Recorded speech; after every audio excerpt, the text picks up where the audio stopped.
Tú me dices, Félix, ¿ya empezamos? ¿Nos esperamos Ok, tantito?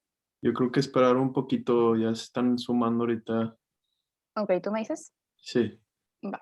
unos minutitos.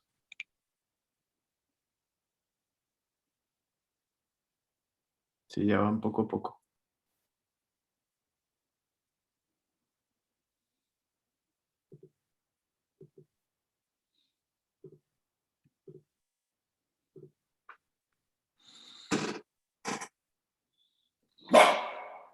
Mozart, cállate.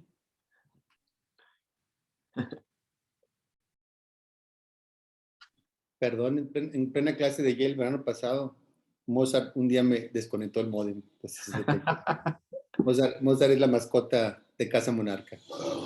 Así estamos todos. Pues yo creo que ya, Sofía, ya somos bastantitos, podemos empezar y los que se vayan incorporando, van agarrando el hilo. Perfecto. Ya quedó. Bueno, hola, buenas noches. Muchas gracias a todas y todos los que nos acompañan. Estamos muy felices de contar con su presencia.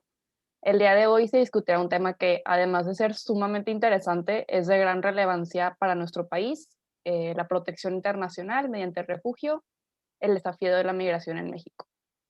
Bueno, Monterrey funge como nodo inevitable e indispensable en el arduo recorrido de los migrantes que deciden emprender en busca de una mejor vida. La mayoría de estas personas dejan sus hogares por múltiples e inevitables razones como la violencia y la falta de oportunidad económica.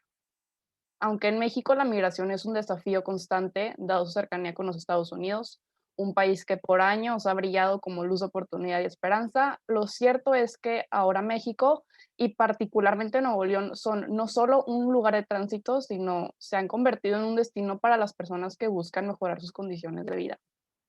Es indispensable analizar la figura del refugio en México como medio de protección internacional para quienes se han visto forzados a desplazarse y dejar sus países de origen. El doctor Luis Eduardo Zavala de Alba y la licenciada Alondra Almaraz Camacho, directora y coordinadora jurídica de Casa Monarca, Ayuda Humanitaria al Migrante, ABP, tras su invaluable experiencia académica y profesional, explicarán el desafío que implica el fenómeno migratorio y cómo desde el derecho internacional, específicamente a través de la figura de refugio, se busca la protección internacional de los derechos de las personas refugiadas. El doctor Luis Eduardo Zavala es doctor en Derecho Internacional por la Universidad Gregoriana de Italia. Obtuvo el LLM en Derecho Internacional de los Derechos Humanos en la Universidad de Essex de Reino Unido. Es profesor visitante en la Universidad de Yale e investigador visitante en la Universidad Autónoma de Barcelona, en la Universidad de Essex y en el Carr Center for Human Rights Policy de la Escuela de Gobierno John F. Kennedy de la Universidad de Harvard. Es director de la Casa Monarca, Ayuda Humanitaria al Migrante, ABP, asesor en CADAC, consultor en derechos humanos y capacitador de funcionarios públicos. Está certificado en las áreas de políticas públicas en derechos humanos por la Academia de Derechos Humanos y Derecho Internacional Humanitario en el Washington College of Law. La licenciada Alondra Almaraz Camacho es licenciada en Derecho con acentuación en Derecho Constitucional por la Universidad Autónoma de Nuevo León. Inició su carrera profesional en el año 2014 en el Instituto Nacional de Migración en la Oficina de Representación de Nuevo León. Como agente federal de migración, en el año 2017 fue promovida a jefe del Departamento de Asuntos Jurídicos y en el año 2019 fue ascendida a subdirectora de Regulación y Archivo Migratorio. Desde el 2019 colabora en Casa Monarca, Ayuda Humanitaria al Migrante EBP como coordinadora jurídica. Estos son uno de los muchos logros que el doctor y la licenciada han logrado a lo largo de su carrera académica y profesional. Si me pongo a decir todos, nunca acabo. Pero bueno, la logística del evento será la siguiente. El evento tendrá una duración aproximada de 1 hora y media. El doctor Luis Eduardo Zavala y la licenciada Alondra Almaraz expondrán la temática los primeros 70 minutos y los últimos 20 minutos serán reservados para preguntas del público. Entonces, si alguno o alguna de ustedes tienen preguntas a lo largo del evento, háganlas y yo al final se las haré saber al doctor y a la licenciada. Y bueno, sin más, le cedo la palabra al doctor Luis Eduardo Zavala y a la licenciada Alondra Almaraz. Muchísimas gracias. Agradezco mucho a la International Law Society este espacio, esta oportunidad que nos brindan. Creemos como antecedentes importantes que hablar del fenómeno migratorio es porque de alguna u otra manera nosotros hemos sido testigos y ya nos ha alcanzado en la ciudad el fenómeno migratorio. Todas nos hemos encontrado en algún crucero con una persona garífuna de color del sur de Honduras que nos está presentando algún documento para pedirnos algún tipo de ayuda. Todos nos hemos encontrado en algún crucero, también migrantes que nos enseñan su credencial o nos piden una ayuda. Y esto quizá no era el fenómeno del cual estábamos acostumbrados, pero ya nos ha alcanzado en la ciudad. De hecho, una de la visión de Casa Monarca, Yo Mental Migrante, es la de dar respuesta local a un fenómeno global, una respuesta humana a una situación inhumana. Como parte de nuestra visión, lo que hemos tratado de hacer desde el inicio hace 5 años de nuestra organización, su desarrollo, su crecimiento, pero sobre todo haber apostado a esta consolidación de un reconocimiento de lo que es el debido proceso de regularización, que quizá los que somos apasionados y humanistas hemos tenido siempre claro que en el debido proceso está todo un fundamento de reconocimiento de los derechos y la dignidad de la persona, y que este mismo espíritu del debido proceso también se traslada al debido proceso de regularización. Entonces, es importante distinguir lo que es el solicitante de asilo, el solicitante de refugio, el refugiado, y las categorías en las cuales hoy vamos a hablar de las personas migrantes, de la migración forzada, de los refugiados y refugiadas, de los retornados o que conocemos comúnmente como deportados, y también, ¿por qué no?, de las situaciones que hemos también sido testigos de desplazamiento interno. Y esto es importante también porque ¿qué hay en nuestro imaginario cuando hablamos de la migración? Y por poner un ejemplo, para los michoacanos, los migrantes son aquellos de Michoacán que se van a buscar trabajo en Estados Unidos. Para los de Zacatecas, los migrantes son los que están enviando recursos desde Estados Unidos a sus comunidades de origen. Y para otras ciudades, para nosotros los migrantes son los que vemos en las calles. Entonces, estos imaginarios en nuestra forma de concebir y de ver la migración nos hacen de alguna manera pensar por qué es importante hablar del fenómeno migratorio y concretamente del refugio.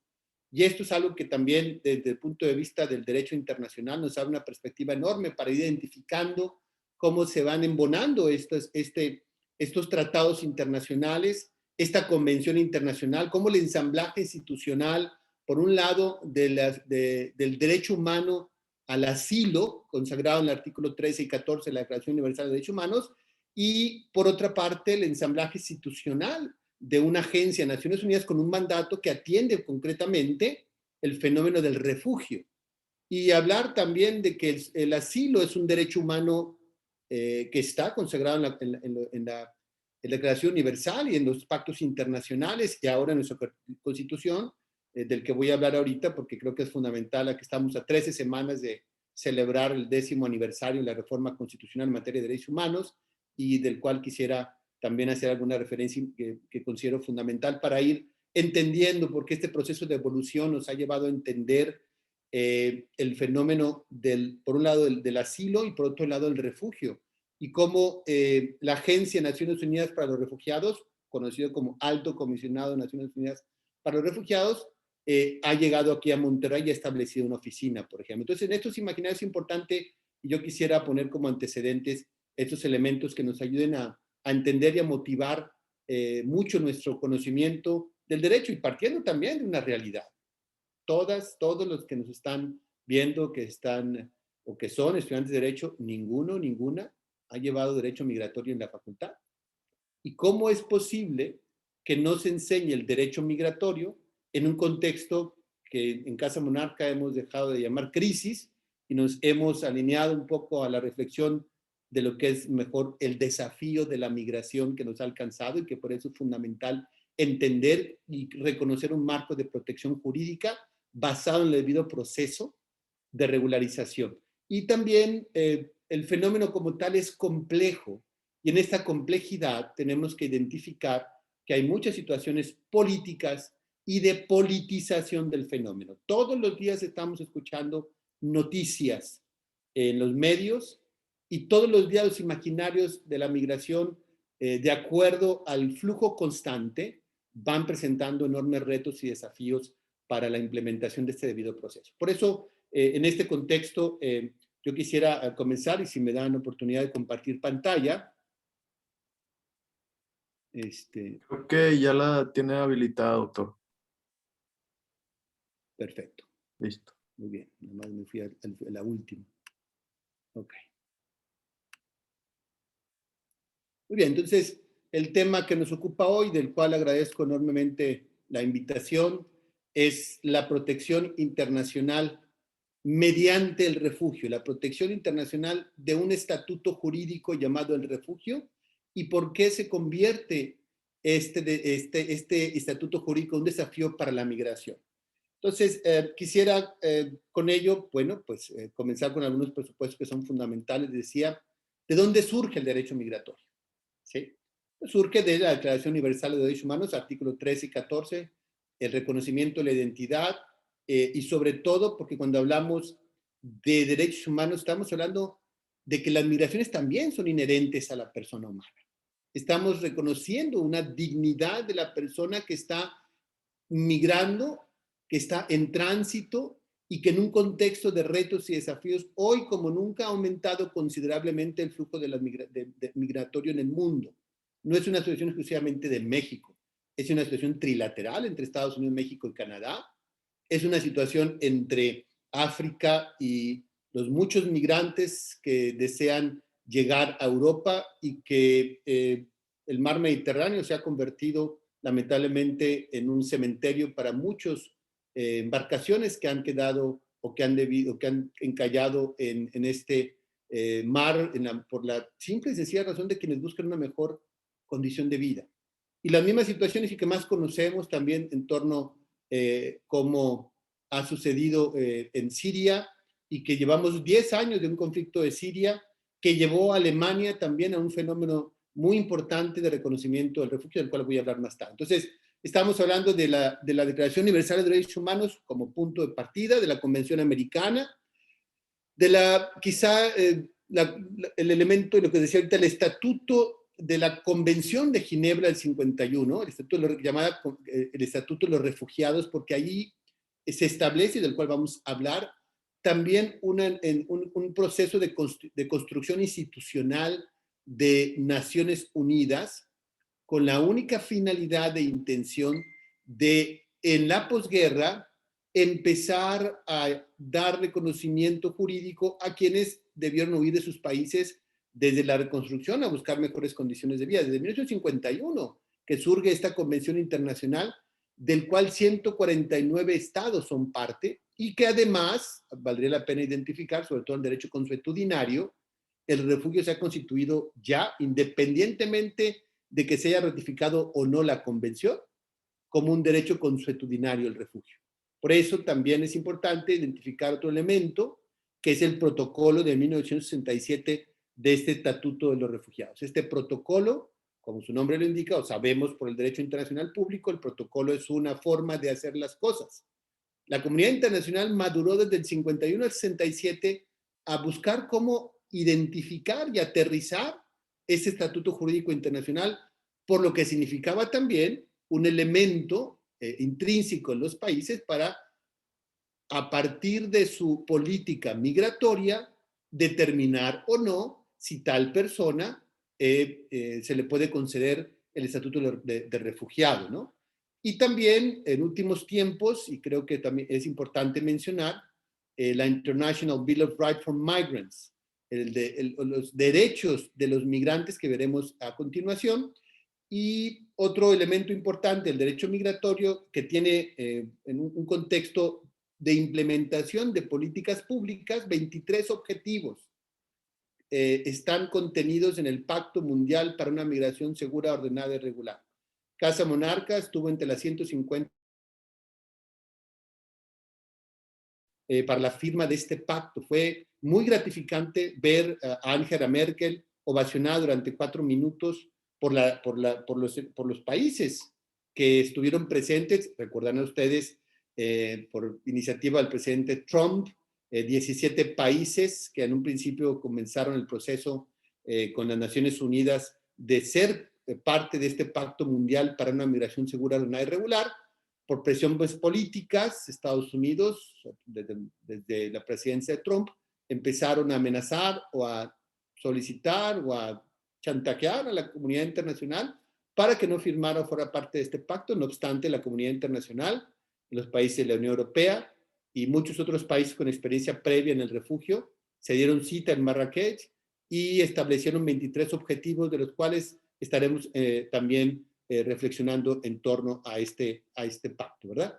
Esto en cuanto al derecho internacional. En cuanto al derecho interno, tenemos la Constitución Política de los Estados Unidos Mexicanos, y aquí sí me detendría precisamente porque cuando estamos hablando de la Constitución, estamos hablando, pues obviamente, del eje que nosotros identificamos y reconocemos, y les decía ahorita, de estas 13 semanas que faltan, pues para celebrar el 10º aniversario de la reforma constitucional en derechos humanos, que para quienes nos tocó colaborar, trabajar, muchas reuniones, pues no solo impactó un conjunto de disposiciones constitucionales concretas, sino que impulsó toda una perspectiva que cruza toda la dinámica social.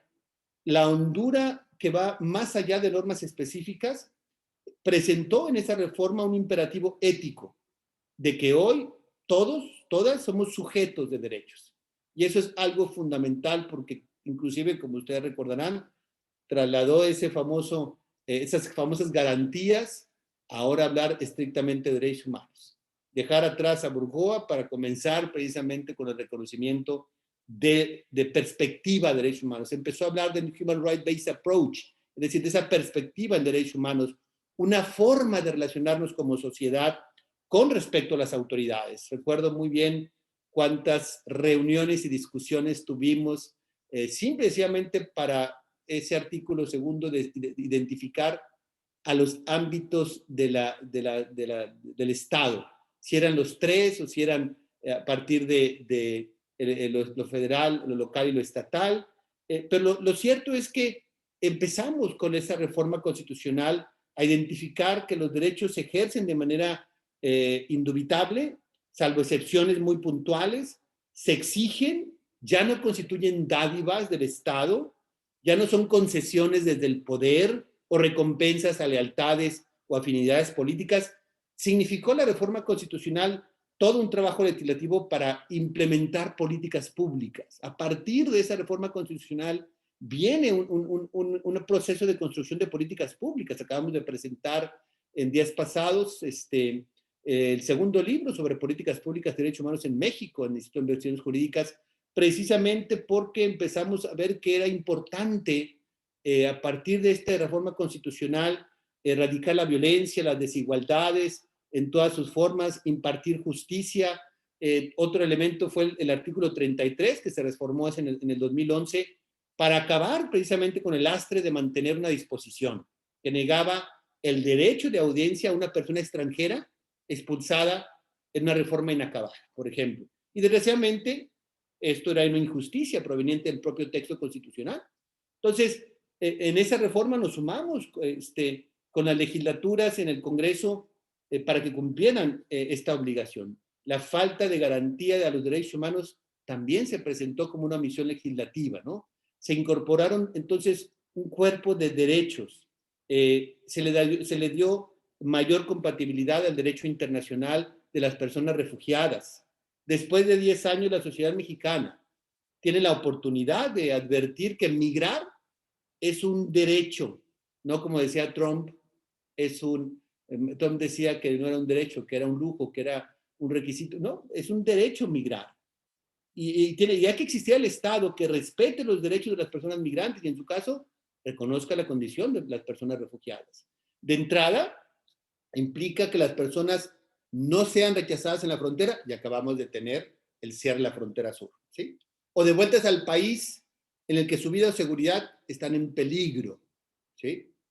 Trump hablaba del derecho a no migrar y la Constitución, y ahora en este proceso está precisamente el que no sean discriminadas. El mantener la unidad familiar, especialmente el interés superior del menor, niños, niñas y adolescentes, que veremos ahorita más adelante en esta ley general.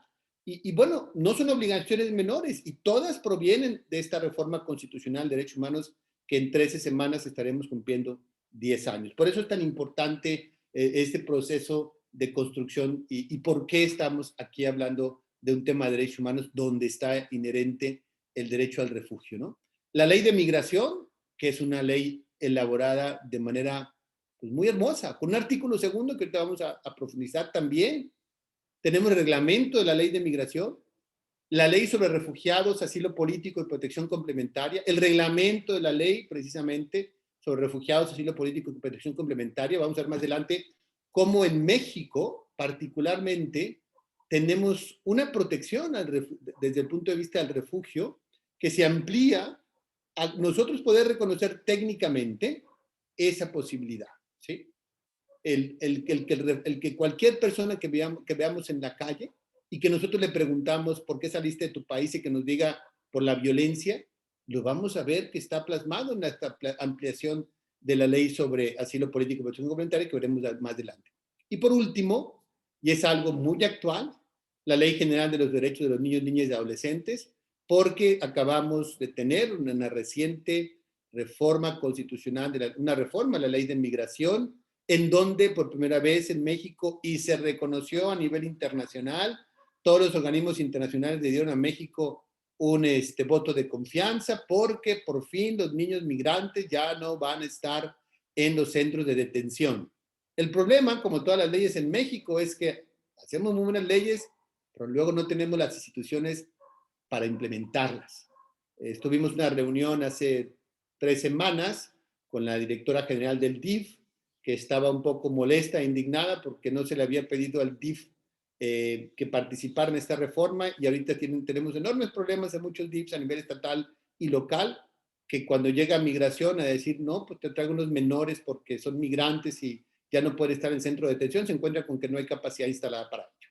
Entonces, esto nos pone a ver precisamente problemas en torno al derecho migratorio y del cual es importante conocer e identificar.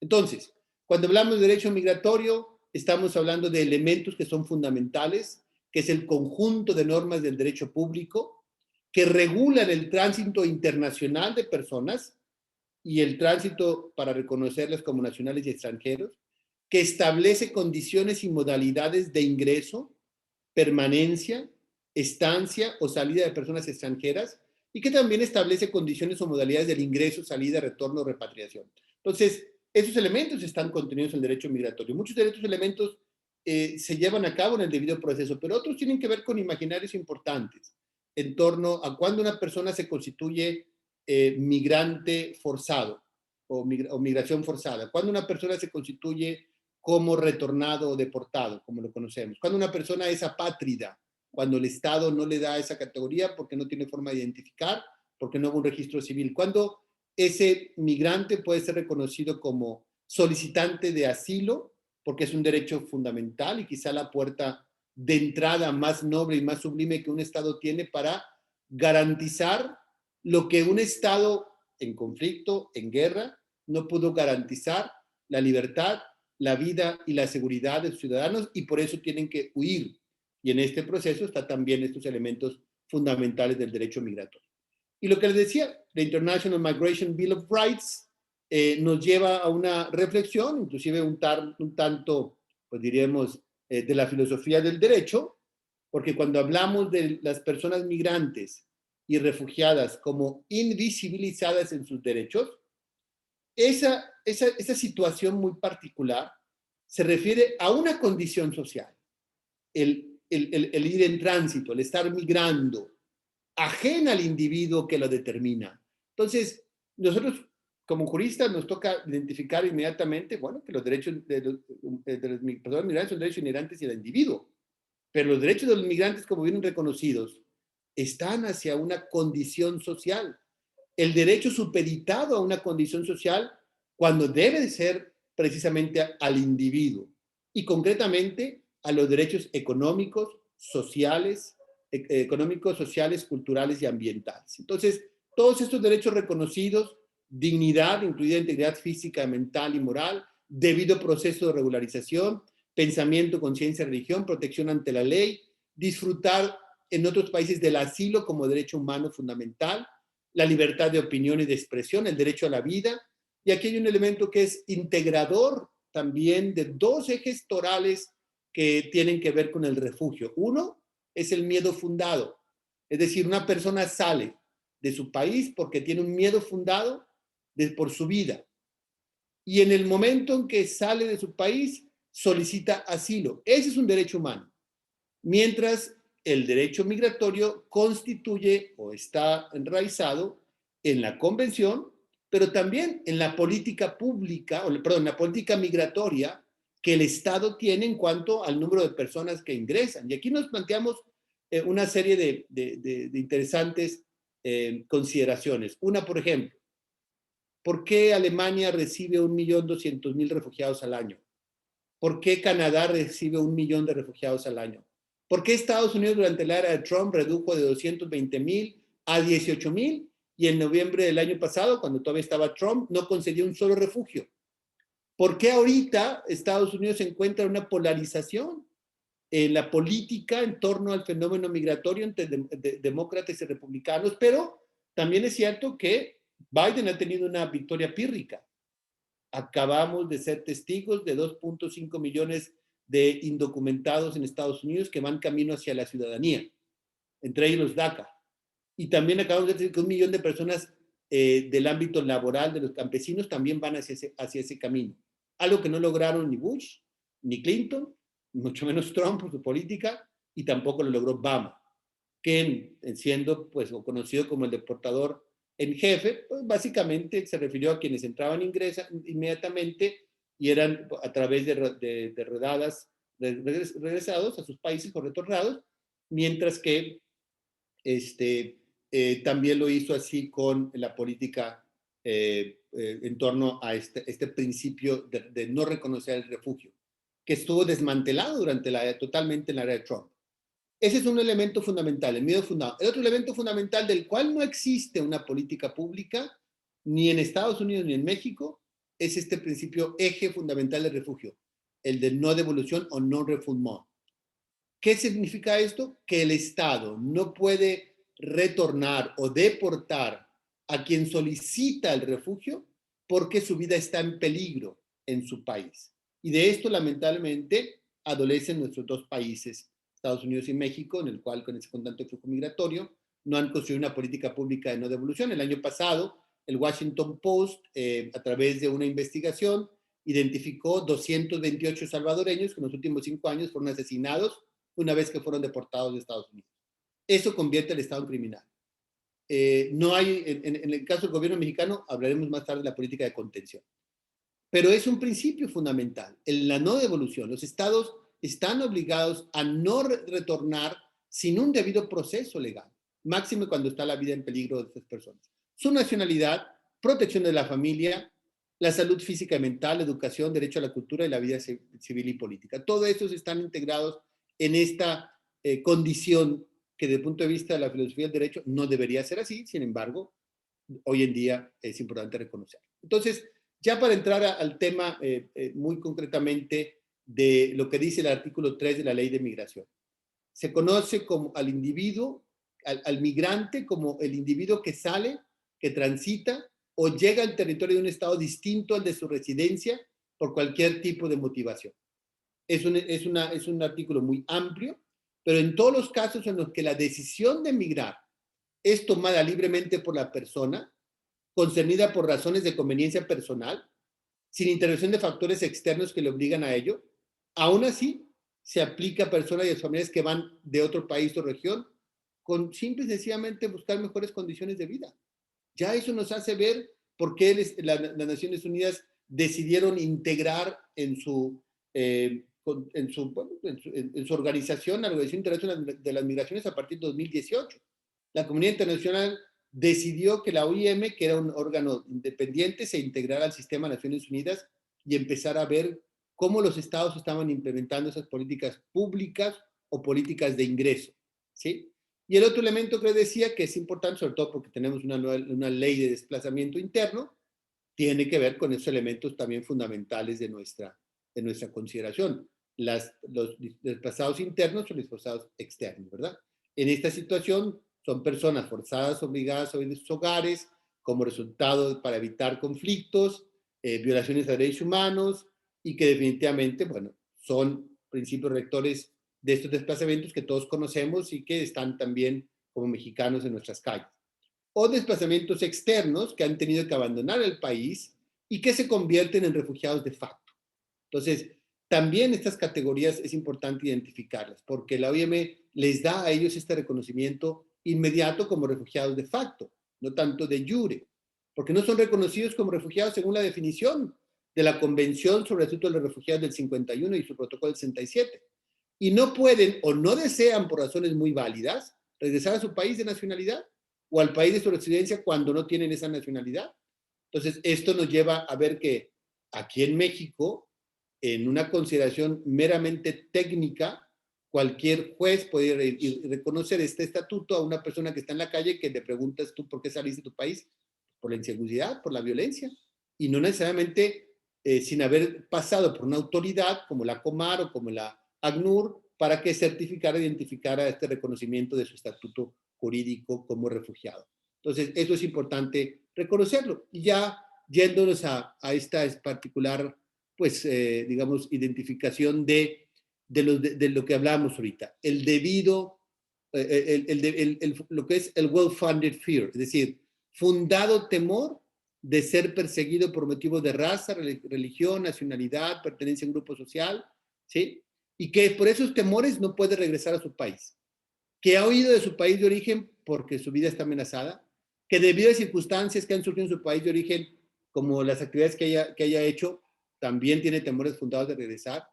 Y precisamente el artículo 13 de la Ley sobre Refugio, Protección Complementaria y Asilo Político nos permite ver que por la violación masiva de derechos humanos, por circunstancias que hayan perturbado gravemente el orden público. Por ejemplo, pensemos en los venezolanos que han llegado al país y que han llegado a Nuevo León y que en este contexto no fue de un conflicto violento, sino de una guerra, sino un conflicto político y social que ha hecho que Venezuela sea el mayor éxodo de migrantes y refugiados que hemos tenido en los últimos años en América, ¿no?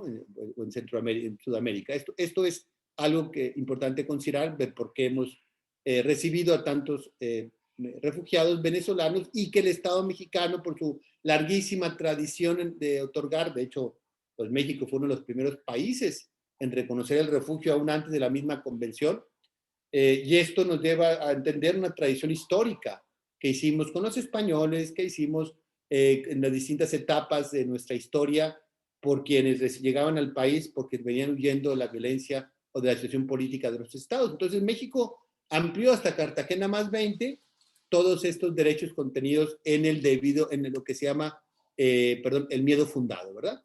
Entonces, creo que esto también nos lleva a entender, bueno, pues, cuándo se considera la persona en condición de refugio. A quien siendo extranjero, por ese debido temor fundado, se encuentra fuera de su país, es perseguido por motivos de raza, género, religión, violación de derechos humanos, y esa es la persona que se le empieza a dar ese reconocimiento a través de las instituciones del Estado, dígase la Comar, la Comisión Mexicana de Refugiados, que evalúa todas las solicitudes de refugio a partir de quienes son o quienes solicitan el asilo en México.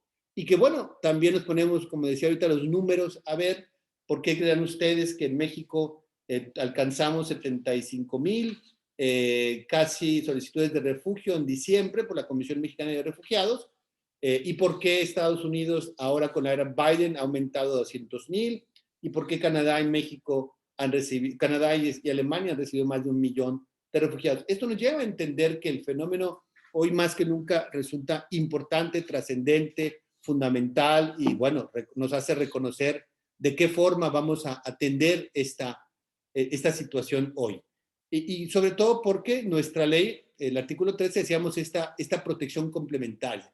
Es decir, México todavía amplía el refugio a una protección complementaria que tiene que ver con el asilo político, su tradición, que requiere protección para no ser devuelto, en donde existen razones también fundadas para creer que estaría en peligro, ¿sí?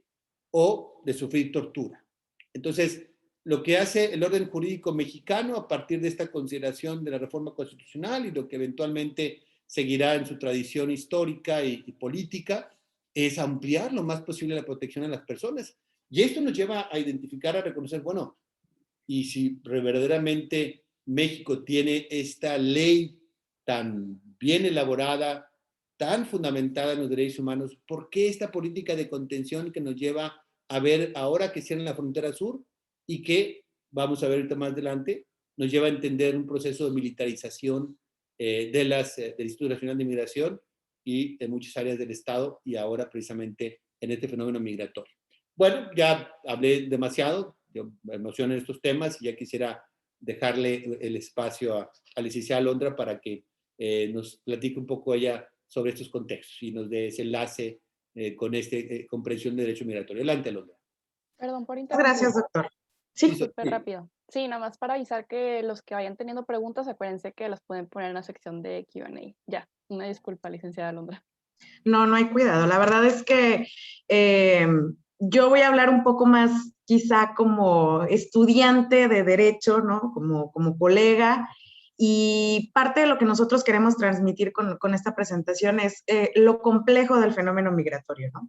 De alguna u otra forma implica también esta deconstrucción del imaginario que tenemos, como lo decía el doctor, de lo que es ser un migrante, ¿no? Y poníamos ese ejemplo, o lo mencionaba el doctor, de cómo dentro de la distribución geográfica de México, hablar de un migrante en diversos estados de la República, estamos hablando de cosas completamente diferentes, ¿no?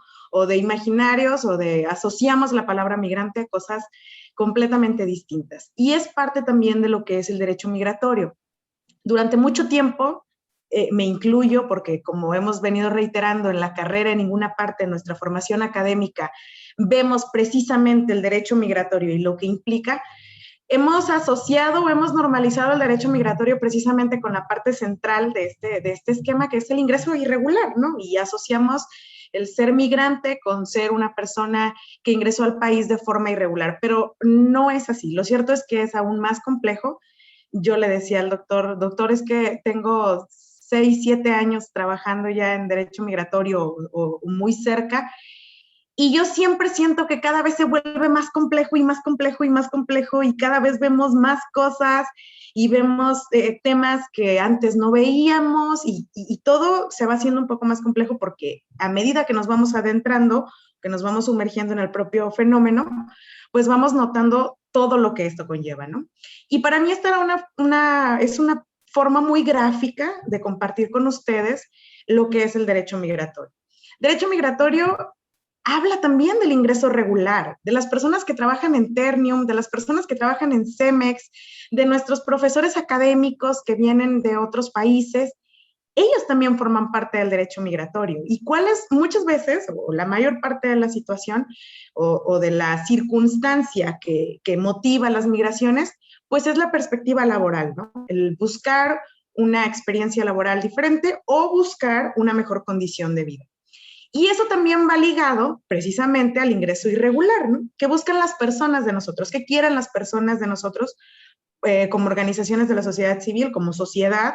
Pero también ¿qué necesitan las personas de nosotros cuando ingresan a México de forma irregular, ¿no? Solventar quizás sus necesidades económicas, principalmente de salud. Hay un tema importante, de hecho, personas reciben sus tratamientos médicos aquí. Hay toda una complejidad, ¿no? No solo es ya el tránsito, no solo es México para llegar a Estados Unidos, ya no es esa la realidad del derecho migratorio.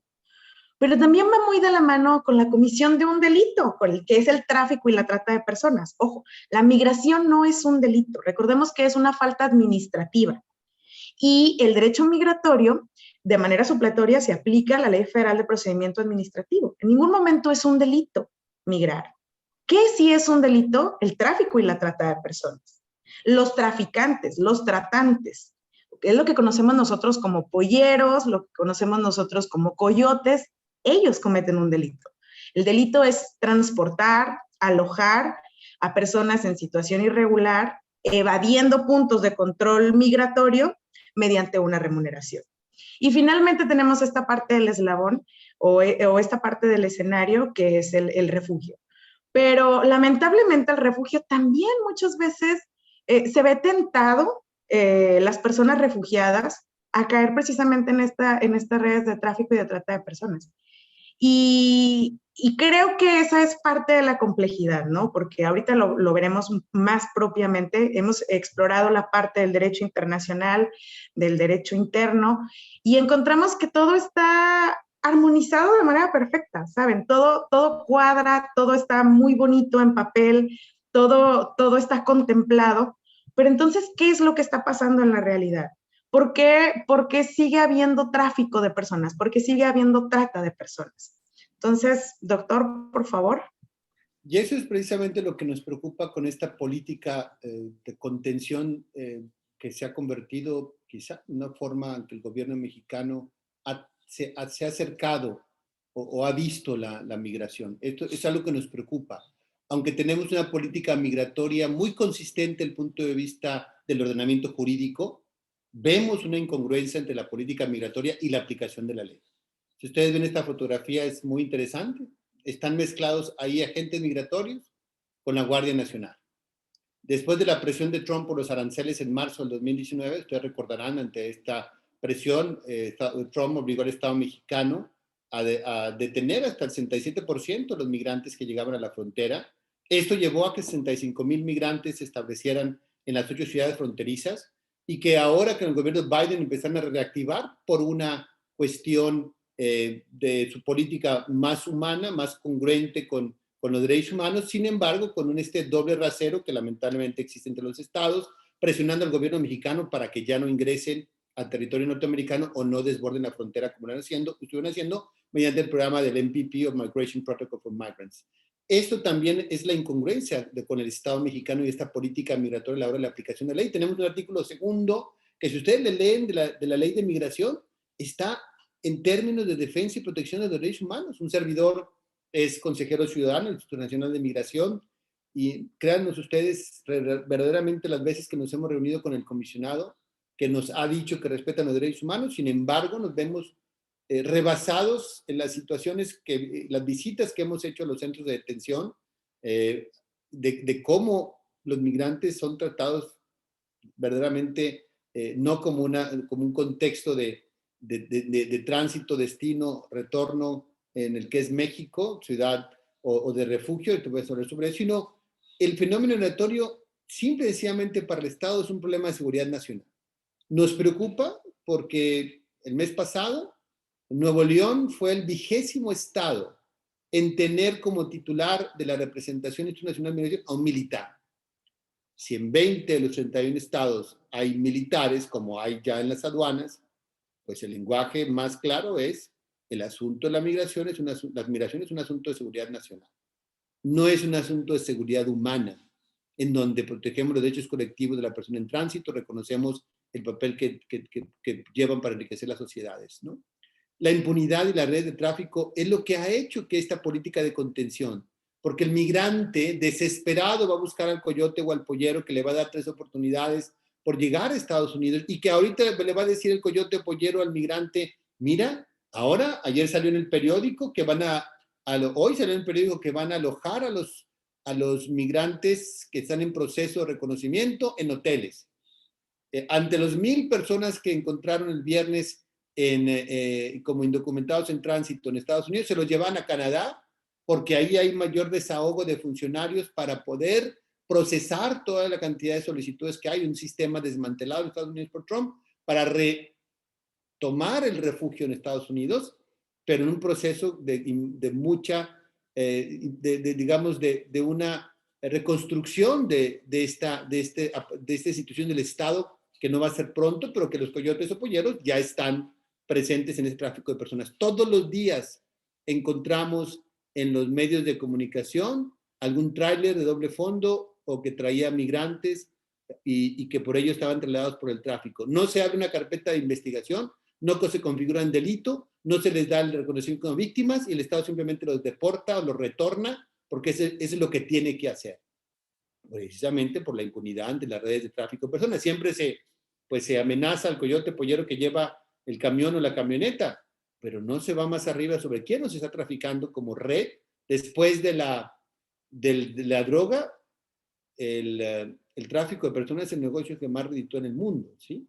No se diga de los niños, niñas y adolescentes en este contexto también de la ley de migración que les decía hace unos momentos, que pone en un contexto muy positivo a México. Ya no van a estar los niños en centros de detención. Sin embargo, llega migración a los albergues y nos pide que recibamos a los niños y a las familias porque no tiene DIF local. Y ahorita los 4 albergues que somos, bueno, 3 que hay en Monterrey y nosotros estamos en proceso de construcción de nuestro albergue, pues también vamos a tener que brindar esta protección a los niños y adolescentes cuando un DIF no tiene las condiciones. Entonces, encontramos una ley, pero no encontramos el endamiaje institucional para que esta ley sea efectiva. Y eso es algo que nos preocupa del por qué se convierte en un desafío. Adelante. Gracias, doctor. Y quería comentar también en términos de la reforma de la niñez migrante, los invito a que googleen cuando terminemos la mesa, ¿qué pasó en esa reforma? Y lean los titulares, ¿no? Y la estrellita y en espíritu es muy buena la reforma, es una intención muy buena, no alojar a las niñas, niños y adolescentes en las estaciones migratorias. Suena muy bonito, es muy bonito, pero ¿y cómo lo estamos llevando a la práctica? ¿Cómo lo está llevando a la práctica?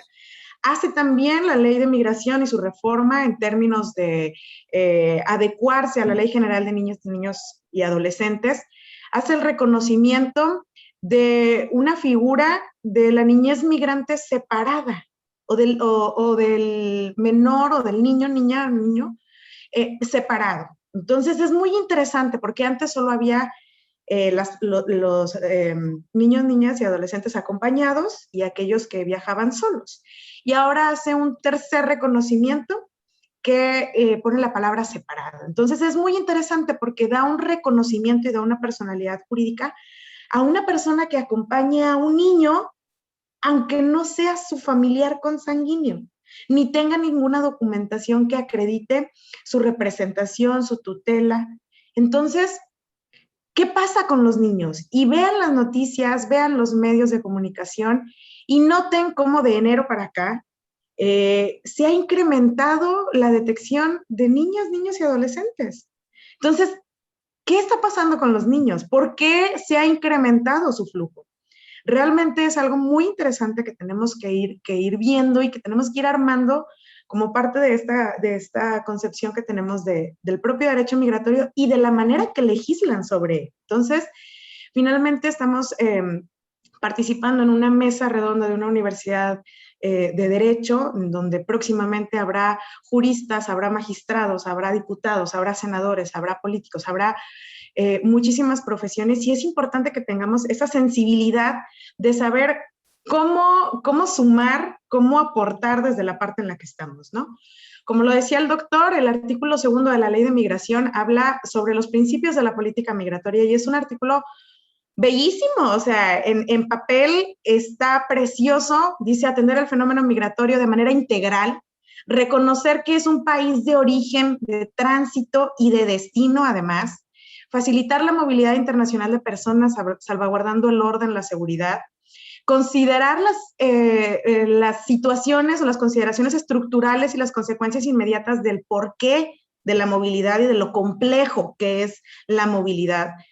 Una congruencia del Estado mexicano en relación a las políticas migratorias internas y las exteriores también.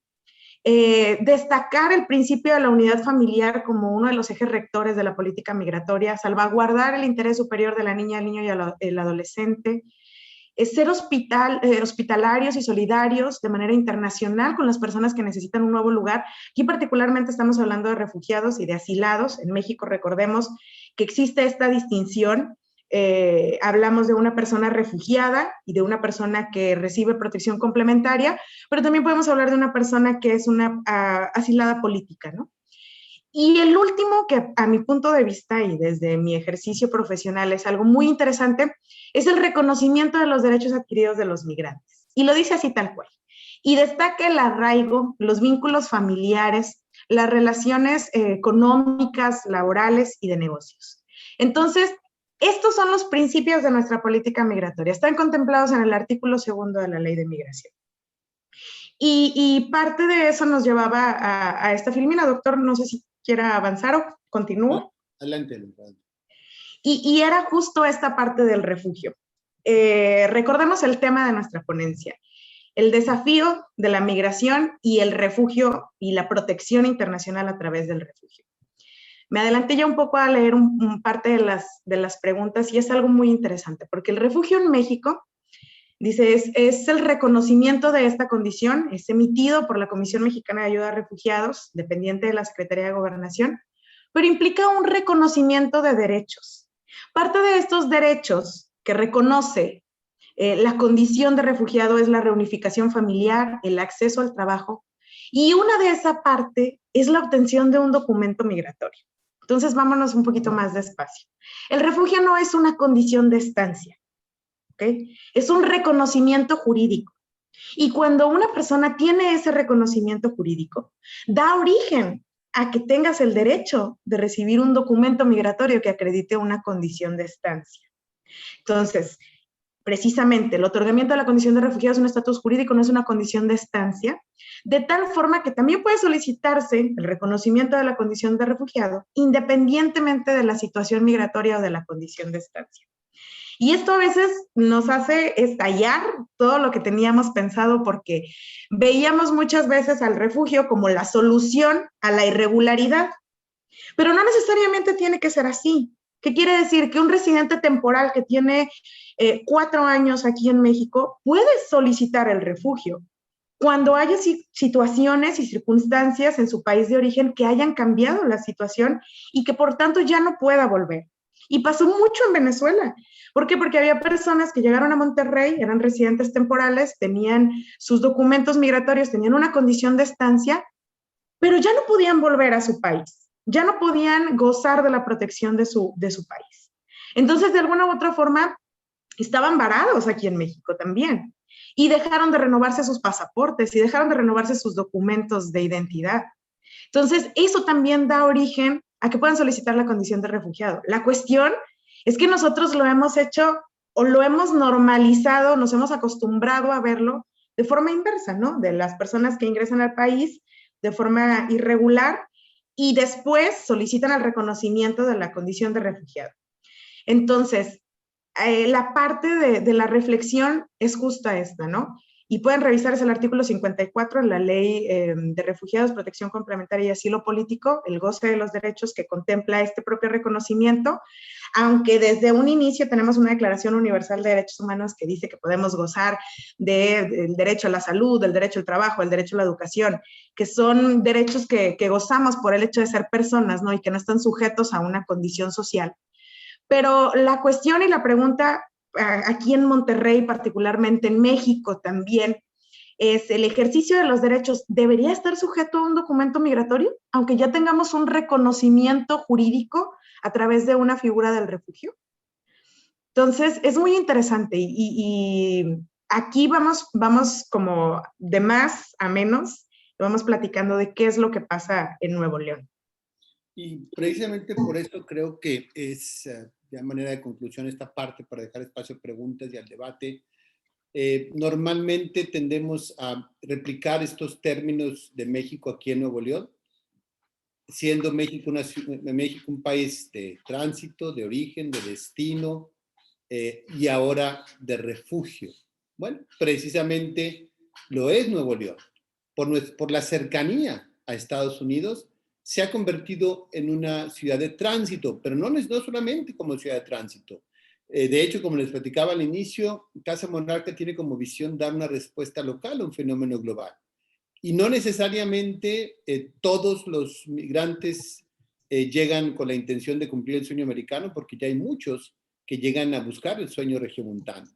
El año pasado tuve la oportunidad de entrevistarme con el cónsul de Estados Unidos en Monterrey. Ellos en su investigación y en su inteligencia decían que llegaban a Monterrey entre 35,000 y 45,000 migrantes cada año. El centro de en la Universidad de Nuevo León dice que hay más de 80,000, digamos, varían, pero siguen llegando. ¿Y por qué? Y la pregunta que quisiera dejar en consideración para que vayamos un poco también en el debate, imagínense ustedes o piensen ustedes, ¿por qué la Agencia de Naciones Unidas para los Refugiados, la ACNUR, estableció una oficina en Monterrey con 30 oficiales en el terreno. Monterrey es una ciudad de destino donde hay oportunidades laborales, aún en medio de la pandemia y el impacto económico que hemos tenido, sigue habiendo una tasa de desempleo menor que en otros estados y sigue considerándose precisamente Nuevo León como una ciudad con crecimiento económico, aún en medio de la pandemia, y con muchas redes de apoyo. Por ponerles un ejemplo, en este proceso del PPA, Project Partnership Agreement, que tenemos entre Casa Monarca y la Agencia de Naciones Unidas para los Refugiados, creamos estas redes de apoyo para que eventualmente los refugiados vayan integrándose a la fuerza laboral y, por ejemplo, FEMSA está contratando 50 refugiados al mes, precisamente para sus Oxxos, por ejemplo, ¿no? Pero lo que nos enfrentamos constantemente, y por eso era importante este espacio, es al enorme desconocimiento que hay del fenómeno migratorio. El año pasado Washington Post, Reforma, Consulta Mitofsky, a través de encuestas, con los mismos números identificaron que el 80% de los mexicanos están en contra de los migrantes. Y en Monterrey, ¿cómo vamos Nuevo León? La plataforma ciudadana identifica un 71% de discriminación. El día de ayer se presentó la plataforma, estuvimos planteando a los candidatos cuáles eran las urgentes tareas del desafío de la migración en Nuevo León. Vemos una constante burocracia todavía presente para ir identificando y ayudando ese debido proceso, rezago. Antes de, no nos hemos podido entrevistar con el general que ahora llegó como titular, pero tuve la oportunidad de entrevistarme con el anterior titular y le decía, pues tiene dos formas de ver la migración, que significa quedar bien con Dios y con el diablo. Es decir, o te unes a la política de contención de todos los migrantes que llegan y los retornan, o ves a los migrantes como una oportunidad de fuerza laboral en Nuevo León ante el espacio que hay para ellos, ¿sí? Pero nos enfrentamos a una triste realidad, la discriminación que hay de tantas personas migrantes en el estado. Eso es lo que pasa en Nuevo León y eso es lo que tenemos que ir de alguna manera aprovechando estos espacios para ir educando sobre este fenómeno tan importante y del cual, por ejemplo, en Casa Monarca, todas las personas, y ojalá aquí hubiese muchas personas que eventualmente quieran unirse a un voluntariado, en el cual siempre aprovechamos para dar una inducción, presentar números, datos, estadísticas, impacto y alcance de nuestras actividades. Una de estas precisamente fue a través de las encuestas que llevamos a cabo en el terreno, con la investigación que hicimos del fenómeno migratorio, que nos permitió que la Agencia de Naciones Unidas viera nuestra labor y con eso decidiera invertir. Y bueno, tengo que reconocer que te llegue una agencia internacional a tu organización y te diga, te voy a dar $500,000 para construir un albergue, pues a cualquiera se siente honrado y se siente que el trabajo llevado a cabo por un estupendo equipo, pues ha sido reconocido y que esta primera parte del albergue está por entregarse esta semana. El día miércoles viene el representante adjunto a entregarnos el 75% de la obra de nuestro albergue, que ojalá un día puedan ir a conocer. Estamos cerca de la Facultad Libre de Derecho, en Santa Catarina, en una colonia que se llama el Mirador de Santa Marta. Se ve desde la facultad esta construcción. Estamos muy contentos y estamos seguros que pronto podamos recibir, como dice la canción, para abril o para mayo, a los primeros 110 migrantes y refugiados que buscamos albergar. Entonces, tenemos un enorme reto y la pregunta que dejaría aquí, después de toda esta reflexión para ustedes y poder tener ese espacio al debate y a las preguntas, después de toda esta ponencia, ¿creen ustedes que el reconocimiento de la condición de refugiado es el medio o es el fin? ¿Cómo lo ven ustedes? ¿Cómo consideran que el refugio aquí en Nuevo León y en México es un medio o es un fin? A partir de lo que nos decía ahorita la licenciada Alondra. Quisiera dejar este espacio que nos queda pues para el debate, para el sano de compartir de las ideas que nos lleve precisamente por lo menos a tener una amplitud, de miras en torno a este fenómeno que ya nos alcanzó y del por qué la sociedad civil, en este caso las casas migrantes, hemos tenido que ocupar el espacio que el Estado no puede hacer. Tengo que reconocer, porque hay dos vectores importantes de nuestra organización, la política pública de derechos humanos de personas migrantes y refugiadas, y por otro lado, la educación en el fenómeno migratorio constantemente como organización. Por eso tenemos 7 mujeres abogadas brillantísimas, coordinadas por la licenciada Alondra, 2 hombres que también llevan a cabo la parte del registro civil con las personas refugiadas Y esto constituye una fuerza muy importante de lo que Casa Monarca como sociedad civil está buscando apuntalar este fenómeno que llega a nuestra ciudad para que, como dice o reza nuestra misión, para poder acoger, proteger, promover e integrar a las personas migrantes, refugiadas, retornadas y desplazadas y defender sus derechos humanos. Esa es la misión de Casa Monarca y ponemos a su consideración esta pregunta y además de que si hubiese otras preguntas, con mucho gusto estamos aquí para responder. Si por ahí estuviera la doctora Gabriela Zamora, también la invitamos a participar para que ella, quien ha llevado esta gestión también con la ONU, nos platique más al respecto. Bueno, súper bien. Bueno, yo creo que ahorita ya pasaremos entonces a la sección de preguntas del público y no sé si ustedes las prefieran responder o sea, una por una o en pares, como ustedes me digan. Una por una y nos vamos así más rápido. Ok, perfecto. Bueno, son 9 en total. La primera pregunta es, ¿qué sucede cuando las mismas oficinas migratorias no le explican al migrante que pueden pedir refugio y protección internacional? La mayoría de ellos no saben que pueden pedir refugio. Adelante, Alondra. Bueno, debemos de reconocer que es un derecho que ellos tienen. De hecho, como parte de su procedimiento administrativo migratorio, forzosamente deben firmar o deben dar su consentimiento de manera escrita que han recibido información. Quizá en la práctica no sucede, pero ahí es un poquito lo que yo platicaba y con esta pregunta que concluíamos, ¿no? ¿El refugio es el medio o es el fin? ¿Es el medio para lograr una situación migratoria regular o es el fin para lograr el reconocimiento jurídico porque la persona necesita protección internacional? Entonces, ¿qué es lo que debemos hacer? Bueno, desde nuestra parte como sociedad civil, puntualmente hemos estado tratando de hacer las gestiones necesarias para poder ingresar a las estaciones migratorias, para precisamente brindar la asesoría y la orientación pertinente. Pero también es un tema que siento yo mucho que es parte de la sociedad. Y les voy a poner un ejemplo muy claro. En Tapachula, en Tenosique, la figura del refugio cada vez es algo más normal, más cotidiano, más visibilizado. Y podemos ir y decir, soy refugiado y traigo mi constancia y todo el mundo identifica que puedes trabajar, que puedes ejercer tus derechos, incluso desde la parte de los servidores públicos también tienen como muy sensible este tema. Y es una dinámica completamente la que vivimos en completamente diferente a la que vivimos en Nuevo León, porque ni la sociedad ni los funcionarios todavía han logrado visibilizar esta parte. Afortunadamente, ahorita, dentro de las mismas instalaciones que ocupa el Instituto Nacional de Migración, está la oficina de la Comisión Mexicana de Ayuda a Refugiados, la COMAR.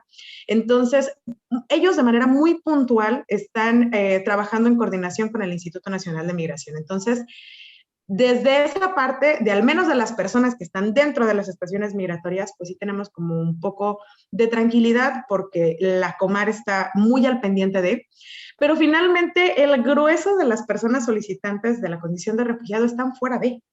Entonces es ahí donde nosotros también tenemos que incidir, que tenemos que tener una preparación académica para poder brindar esta asesoría y esta orientación jurídica. Es una asesoría integral, no es una asesoría propiamente enfocada en el reconocimiento de la condición de refugiado. Puede haber muchos supuestos por los que una persona se puede regularizar. No propiamente tiene que ser el refugio y cuando lo fuera, pues tendríamos que identificar cuáles son los aspectos que nos pueden llevar a ese reconocimiento de la persona. Excelente, muchas gracias. La siguiente pregunta es, ¿cuáles son las complejidades que enfrentan en la actualidad las personas deportadas con respecto al tema de la separación familiar? Le dejaría esta pregunta a la doctora Gabriela, que nos acompaña aquí también como parte del equipo Casa Monarca. Adelante, Gaby. Gracias. Bueno, gracias Luis Eugenio por tu pregunta y que en realidad creo que la pregunta está enfocada a los mexicanos que han sido retornados de Estados Unidos y más adelante haces una segunda pregunta que cuáles son los abusos que más reportan las y los migrantes deportados por parte de las autoridades estadounidenses y que se hace esto frente a la vía jurídica. Mira, en principio, ¿cuáles son las principales complejidades que tienen las personas retornadas? Lo primero que podríamos decir es desde la perspectiva psicológica, haber sido retornado de un país a otro, es decir, la persona tenía un sueño, ya tenía muy probablemente una vida hecha en Estados Unidos y al momento de su retorno a México todo esto se ve truncado. Entonces tenemos desde la perspectiva psicológica el tener todas estas esperanzas que han sido interrumpidas. Número 2. Aquí hay un factor también muy importante y tiene que ver con la temporalidad. ¿Cuánto tiempo vivió la persona en Estados Unidos y cuánto tiempo tiene de haber dejado su comunidad en México? Esto también impacta considerablemente en las personas. Nos ha tocado atender a personas que tenían más de 25 años viviendo en Estados Unidos y que en México ya no tienen a nadie. Entonces, esta es otra de las complejidades que también enfrentan al retorno. Es un choque de culturas también. ¿Por qué? Porque desconocen el país en el que nosotros conocemos y no son ni de aquí ni de allá, dichos por ellos mismos. En Estados Unidos me decían que eran mexicano y en México me dicen que soy de otra parte, ¿no? Entonces, esta es otra de las complejidades. Aunado a esto, desafortunadamente en México ha dejado de existir el Fondo de Apoyo a Migrantes, es decir, para todas aquellas personas que habían sido retornadas y a la fecha no hay apoyo no hay una política del gobierno que ayude a las personas retornadas. En términos, la ayuda tiene que ver no solo al retorno, sino también a la integración de nueva cuenta a nuestra sociedad. Y por otro lado, tampoco estos apoyos han sido tomados desde propias organizaciones de sociedad civil, que son los actores quienes llevan todo esto. Aquí, si a todo esto le sumamos que hay un rechazo al momento del arribo a México, es otra de las complejidades que enfrentan las personas. Y también preguntabas por la parte de la reunificación familiar. Y aquí también viene una nueva complicación que es diferente al de las personas extranjeras que buscan la reunificación familiar en México. El de las personas retornadas entra una segunda disyuntiva. Muchas veces la familia se puede quedar en Estados Unidos porque los hijos nacieron en Estados Unidos y son ciudadanos de Estados Unidos. Y al momento del retorno se vuelve, digamos, una revictimización, ¿no? Porque ellos no decidieron regresar, pero consecuencia del retorno de alguno de sus padres tienen que venir a México. Y entonces empieza de nueva cuenta la adaptación. O por otra parte, empieza la problemática de, bueno, los hijos, que eso también sucede mucho y ha sucedido mucho, sucedió mucho con el gobierno de Obama y también con el de Trump, que fueron retornados, los padres fueron retornados a México y los hijos se quedaron en Estados Unidos y los hijos se quedaron también al cuidado de terceras personas o se quedaron al cuidado del Estado. Entonces son parte de las complejidades que tenemos. Por un lado es toda la cuestión psicológica o toda la cuestión del individuo vinculada a su bienestar y por otra parte está toda la cuestión vinculada a la legislación, a la falta de políticas públicas y a la falta de programas para la reincorporación a las personas retornadas. Y aquí sí quisiera hacer un énfasis muy grande porque en Estados Unidos se estima que hay 11.2 millones de mexicanos nacidos en México que a la fecha residen en Estados Unidos y prácticamente la mitad tiene una condición migratoria irregular en ese país. En esta gestión pudieran algunos de ellos ser regularizados, pero muchos otros podrían ser retornados.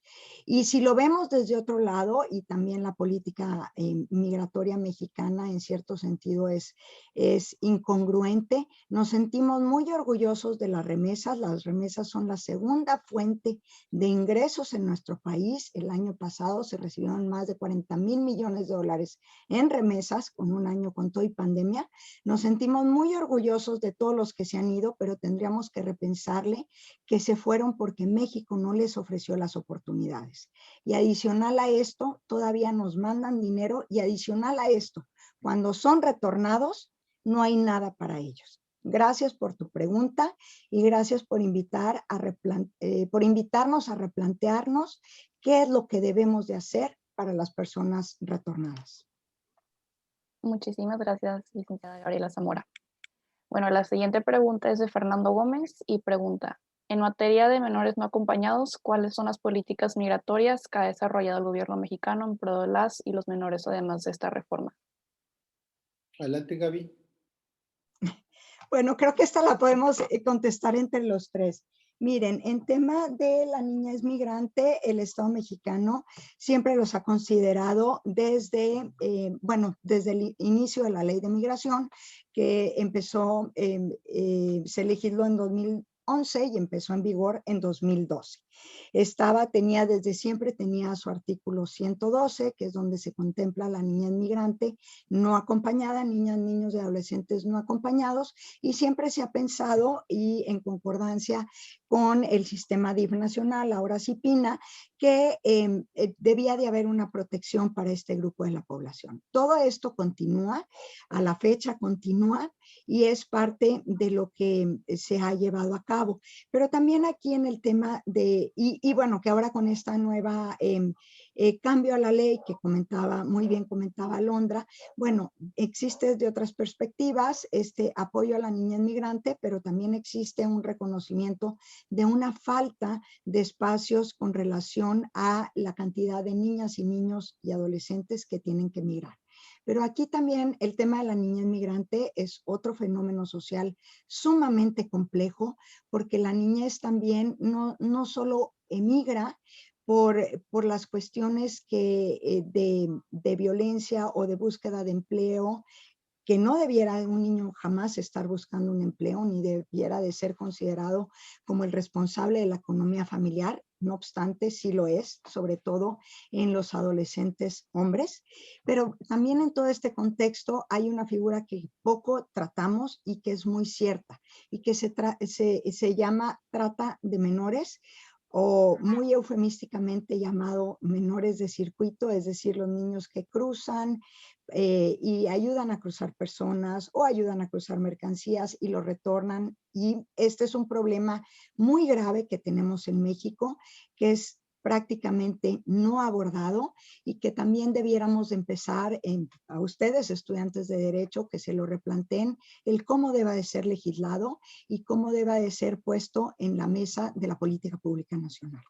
Y bueno, en este sentido también es muy importante destacar que la niñez migrante mexicana en este último año se ha incrementado de nueva cuenta. Por cada 10 mexicanos retornados hay un menor de edad que ha sido retornado, pero en el caso de las migraciones irregulares de extranjeros, la niñez representa el 20% del total de las migraciones.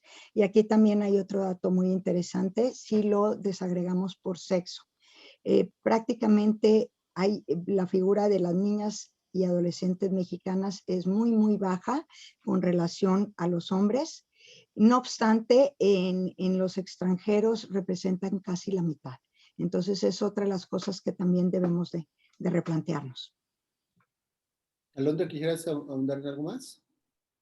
No, la verdad es que es una respuesta muy, muy completa. Es un tema que merece otra mesa porque es bastante amplio, pero creo que al tiempo al que estamos ajustados es muy justa.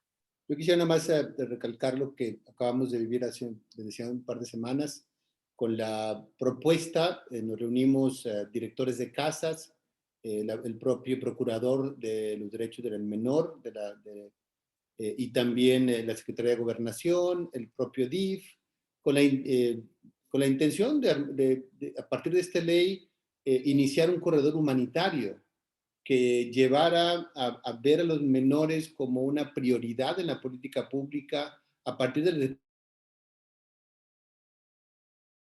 esas carencias, pero al mismo tiempo pudiéramos estar resolviendo este problema inmediato que generó una ley de migración que da este reconocimiento a los menores, pero sin un andamiaje institucional que permitiera que se llevara a cabo dejar a los menores y a sus familias fuera de los centros de detención, pero pues ahora nos enfrentamos a cómo vamos a ayudarles en todo su tránsito desde el sur hacia el norte, sobre todo cuando vienen menores no acompañados o menores acompañados de un familiar o menores acompañados de alguna persona que le dijo el coyote, yo te los llevo porque entrando a Estados Unidos va a ser más sencillo ingresar. Y estas serie de situaciones que hacen tan complejo el fenómeno, pues definitivamente ponen una alerta en las casas para estar en constante comunicación con los órganos de protección del menor, con las instituciones de protección, con el propio DIF, pues para pensar que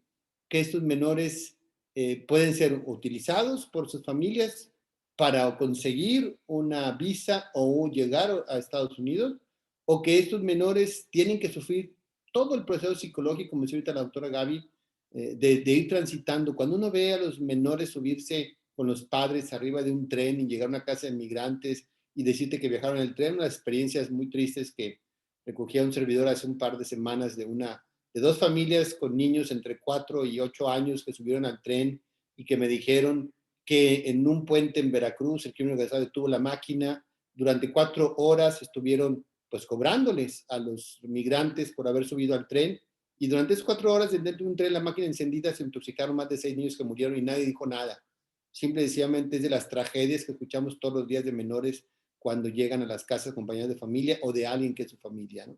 Y estos son las urgencias que tenemos como casas, como sociedad civil, y la necesidad de visibilizar estas tristes y lamentables situaciones que pasan los menores. Muchas gracias. La siguiente pregunta es, a diferencia de la relación de Turquía, igual de Fernando Gómez, de la relación de Turquía y la Unión Europea referente a la migración, ¿cómo se encuentra la relación y coordinación migratoria entre México, Estados Unidos y Canadá? Yo diría que tremendamente politizada. Mientras Estados Unidos está buscando generar un proceso interno de esta reforma comprensiva que lleva muchas administraciones, México tiene una política de contención con este doble rasero que Estados Unidos ha impuesto de que no crucen porque tienen que tramitar y restablecer el andamiaje también del proceso del refugio. Mientras que Canadá, y es curioso porque acaba de ser una noticia en los medios económicos que Canadian Pacific ha comprado Kansas City Southern, y aunque no lo crean, este tren, pues que aquí conocemos en México como la Bestia, será interesante ver esta compra por muchos millones de dólares de Kansas City Southern, que llega a Monterrey, que tiene un corporativo como Monterrey, que se preocupa también cuando los migrantes suben, porque muchos de ellos también, al utilizar el tren, a veces ponen en peligro a muchas familias, pero que definitivamente hay una concepción muy distinta en el imaginario. Yo quisiera aquí resaltar político, porque raya en la politización del fenómeno migratorio, cuando no vemos datos, estadísticas, y sobre todo no nos ponemos a ver la migración como un fenómeno entre personas, sino se ve como una relación entre gobiernos. Simplemente, yo diría como un aspecto positivo en Estados Unidos, ha cambiado el lenguaje. En días pasados, Biden firmó otra orden ejecutiva en donde el vocabulario se transforma de administración del fenómeno migratorio, como es en México, a gestión, al management, es decir, a ver todas las implicaciones en Estados Unidos sobre esta reforma comprensiva, pero también cómo van a tratar a México. El asunto es que estas dos vertientes se dan por conciliar políticamente estas polarizaciones que hay en Estados Unidos, y que en México, bueno, pues está sirviendo, y ahora con el cierre de la frontera del sur, pues lo que va a hacer es que los coyotes y los polleros hagan o sigan haciendo su agosto a partir de esta contención. Entonces, sí vemos visiones muy, digamos, distintas, pero es por parte de los gobiernos, no por parte de las personas y de la gestión de la migración, como lo que hemos querido llamar aquí, como una construcción de una gobernanza migratoria local y binacional. Cuando construimos una gobernanza migratoria, estamos incluyendo a todos los actores del Estado, de la sociedad y de la academia misma cómo se van entrelazando para identificar el fenómeno migratorio ante estos desafíos y retos, cómo vamos a dar respuesta. Casa Monarca pues se vio muy edificada cuando el gobierno local nos dijo, yo no sé, ayúdenme, guíenme, y con mucho gusto podemos colaborar con ustedes. Y eso fue algo que hicimos con el gobierno estatal, porque nos destinó una clínica para llevar a los migrantes. El DIF junto con las escuelas pudieron recibir a los niños migrantes que llegaron trasladados por ACNUR. Estamos como equipo buscando centros de trabajo cercanos donde hay habitación, y entonces llevamos en una semana el proceso legal, el proceso de educación, el proceso de salud, el proceso de habitación y el proceso de empleo. Todo eso lo hacemos una semana con los trasladados de refugio, que trae ACNUR y que empieza cada día a aumentar. Entonces, ¿hay una gobernanza migratoria local? Sí. ¿Hay una gobernanza migratoria nacional? No. ¿Hay una gobernanza migratoria binacional? No, porque hay un desencuentro entre estas dos políticas. En Europa ha habido también las mismas situaciones, precisamente a partir de estos imaginarios. Alemania, el año pasado tuve la oportunidad de visitar varios refugios en Alemania, y algo que me edificó mucho fue cómo la población se ha desbordado para ayudar a los refugiados en los distintos estados. Y por ejemplo, visité la ciudad de Karlsruhe y la ciudad de Erdingen, en donde los gobiernos locales destinaron 100 casas y con una ayuda mensual para refugiados sirios que llegaron. Y las familias alemanas los fines de semana daban educación, el alemán y costumbres a los refugiados con la intención de integrarlos, de tal manera que ha habido una integración gradual y una implementación de política pública, la construcción de una gobernanza migratoria en Alemania que ha permitido definitivamente una ventaja en términos de lo que ha hecho el fenómeno migratorio en Alemania. Pero estas doctrinas populistas, desafortunadamente que hay en muchas partes del mundo, también han visto la migración como una amenaza a la identidad y a la seguridad nacional, y eso hace más complejo el reconocimiento de este fenómeno global. Gaby, si me permiten, sí, un comentario adicional a lo que señalaba el doctor. Bueno, también con base a la pregunta, México se ha convertido en un repositorio de la política migratoria de Estados Unidos. Y en este sentido, si la política migratoria de Estados Unidos es restrictiva, la política migratoria de México es resultado de esta misma, ¿no? Lo hemos visto. Por otro lado, con relación a Turquía y la Unión Europea, bueno, la Unión Europea tiene muy claro y ha tenido muy claro, y sobre todo en la última década, que las personas migrantes brindan 3 grandes beneficios a todas las comunidades de acogida. Es el beneficio demográfico, es el beneficio económico y es el beneficio sociocultural, el enriquecimiento sociocultural. Y en este sentido, si imaginamos una Unión Europea envejecida y las personas migrantes son personas jóvenes, entonces desde ahí tienen una nueva población que tiene una capacidad laboral de captación de impuestos adicionalmente, que va a beneficiar a las personas que no pueden trabajar y por otro lado que enriquecen las comunidades. Si cambiamos a esta perspectiva que lleva la Unión Europea, creo que podremos también hacer mucho más en este fenómeno migratorio que comentaba el doctor. Excelente, muchas gracias. Bueno, yo creo que ya solo nos queda tiempo para una pregunta. Félix, no sé si quieres hacer la tuya o la dejamos para las que hayan hecho el público. Me permite nada más, creo que hay una pregunta que resulta fundamental, me tardo un minuto y es para cambiar imaginarios. ¿Qué nacionalidades son las más comunes entre los migrantes que pasan por Nuevo León? Y esta la quisiera ampliar también, si me permiten, al país. Cuando hablamos de personas migrantes, creo que tenemos un imaginario que son las personas, como mencionaban al principio, que están en las calles. No obstante, con base en la definición de la propia ley, las personas migrantes son todas las que han cambiado su lugar de residencia por cualquier motivación. Y en este sentido, datos de la Unidad de Política Migratoria, el año pasado ingresaron a México 12.3 millones de personas. La mitad eran turistas, pero 6 millones de personas no eran turistas e ingresaron a México de forma regular. Y solo 87,200 fueron detectadas por el Instituto Nacional de Migración de manera irregular. Es decir, menos, casi el 1%. Desde aquí vamos teniendo imaginarios equivocados. En cuanto a la pregunta como tal, ¿de qué nacionalidad? Por mucho, estadounidense.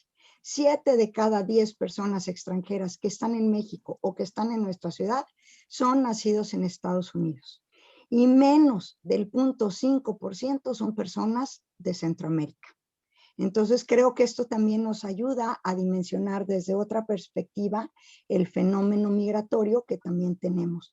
Y como decían al inicio de esta charla, bueno, las condiciones migratorias son muchas y son muy diversas, pero la gran mayoría de ellas, los propios datos nos los muestran, son condiciones migratorias regulares.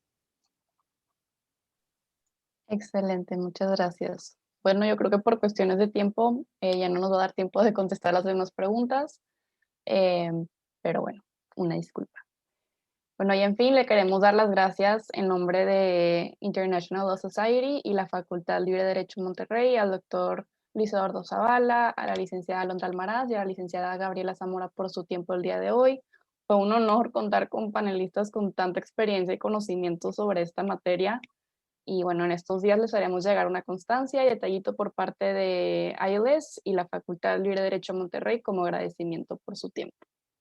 Yo nada más les agradezco, quisiera aprovechar definitivamente la deferencia de Félix de estar al tanto de todo este proceso que verdaderamente a nosotros pues nos encanta participar y sumar al equipo en esta reflexión. Gracias a Sofía, gracias a Leticia. Ojalá tengamos otros espacios. Creo que la International Law Society tiene muchas oportunidades desde el punto de vista del derecho internacional y su implementación a partir de distintos temas, y creo que del refugio ha sido una oportunidad maravillosa, sobre todo por este contexto internacional y de construcción de políticas y gobernanza. Y agradecerles infinitamente. Si se queda grabado, pues hay gente que me ha preguntado que si podemos verlo, me han mandado WhatsApp de decir, se queda una colega me dice que si va a quedar grabado, pues nos hagan saberlo para poder transmitirlo más adelante, o si se puede ponerlo en nuestra página de Facebook para que la gente lo vea. Claro que sí, doctor, sí, se graba esta sesión y con mucho gusto se las compartimos. Y cuente con los espacios en nuestra facultad para poder seguir platicando estos temas tan importantes para nosotros que platicamos los estudiantes de Derecho, que es súper importante aprender y todo, ¿no? Igual, como con Sofía, quisiera darle las gracias también por su tiempo tan valioso, y para nosotros es una gran oportunidad de escucharlos y escucharlas. Gracias, que pasen buenas noches. Buenas noches a todos, gracias a todos por acompañarnos también. Gracias por acompañarnos. Encantadísimo. Gracias por el espacio, ojalá nos vamos a ver pronto. Claro. Así será. Buenas tardes. Gracias, buenas noches. Buenas noches.